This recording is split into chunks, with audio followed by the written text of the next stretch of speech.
Hey everyone, just Brawl here. And before I start, at one point my parents got me a new lamp that the one in my little fan broke. So I bought a new one. So it's just like that. That's what it looks like now. I have the first lamp head on. If this is blinding you, I'm sorry. I think I'll next time I use the bottom one. But for now, this is going to use that one. Well, I'm going to use that one. I'm going to use that. So Food Wars episode 3, basically called Jesus Christ, I forgot these titles.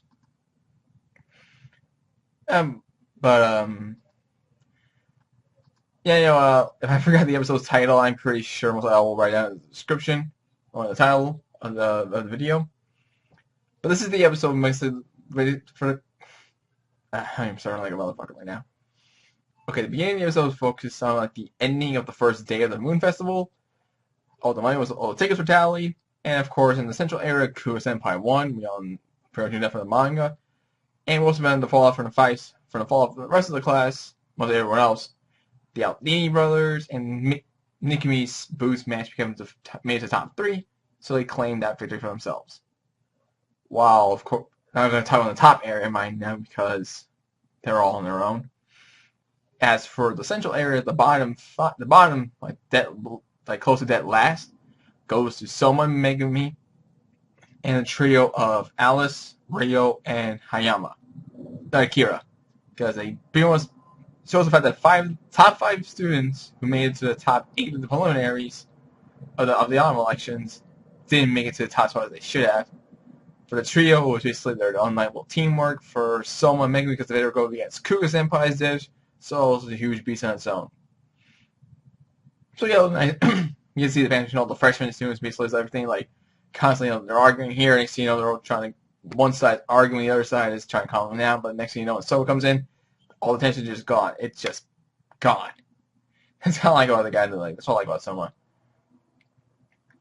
And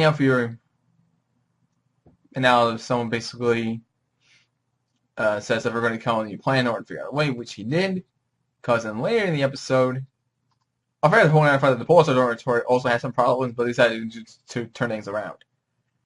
Ichigo said that changed his whole booth aim with both customer satisfaction and fun at the same time by turning the whole booth into somewhat of like what Yuki says a host club with all the 5 male dormitory students basically getting the main attraction. Getting them the main attraction, the roles per se. Like one was like Shun was the mysterious, one was the mysterious type, one was the intelligent, one was the fun, one was just basically the good-looking one, the 2 was the brute, one other was the same. So it kind of like had a host clubness to it, basically, since all the customers are female customers, not male. You see mostly female, not male. He knows how to grab his audience. He knows his audience. So it's nice and funny to see back. Seeing the boys so you get a little bit of some attention this time around instead of the girls. And now on to the second half of the episode, we're at the day 2. We all know him. But then Rindo Senpai does her thing. She's not participating in the event. She's mostly there for the food. Yeah, she's mostly there for the food. She went into someone's dish. No, someone's not dish. Someone's booth. And it was not only the black pepper buns, but also another dish. It was silver and black, so you really can't see it, but it was a guy with chopsticks on. He had chopsticks, and he was slurring up some noodles. Of course, we didn't exactly quite see that yet until much later, when we just see Soma and Megumi in the night while someone's pushing the cart. They meet up with Sadasuka, the girl with the long black hair and the long roast, just like all her crispy. It's like kind of like something that her wish would make. She used to be a please no Miss Me senpai for any number 4. He turns one for Hisako. And after all this, she's the first one to discover that this is a new dish. Started with the black pepper buns, the Danzi noodles dish that Soma made. Well, this was the second addition to Soma's booth, which helped boost him up to get some sales. 36 he currently ranks right now, but he has like 3 more days left in order to reach top. We don't know exactly how it moves forward, but seeing how this works out now was surprising to see. That instead of sticking with this one dish, he added another one. So it has more variety instead of having something so heavy like a black pepper bun, and eat something so light.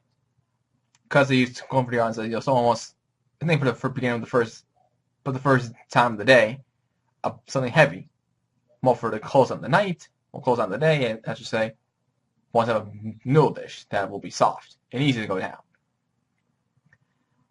And that's basically, so basically this might be getting them an edge to help them get to at least top 3, or at least move up in the rankings. But there's also one, actually there's also what I need to say, because Soma Megami finally had a standpoint to reach and get new customers, but they required going more.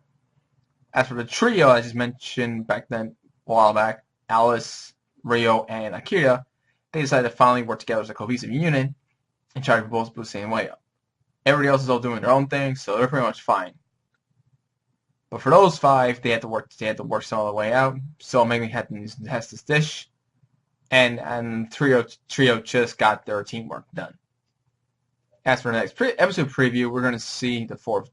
Actually, we didn't even say any scenes yet, but it's basically it's the pride of the 2 young lions. So we're going to see basically the line image between Soma and Kuga Senpai clashing each other, because 2 lions in the same spot, you don't want to seem like you want to see how lions maul each other. But before the episode actually truly ended, there was this one scene back at Soma's old hometown during the shopping district. You get to see two of his former classmates walking down the street, and you see the diner lights on.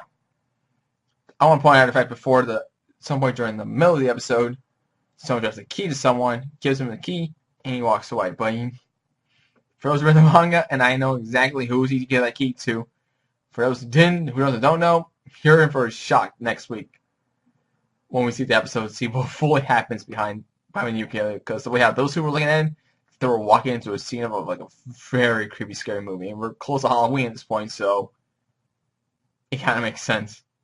It was kind of funny to see that.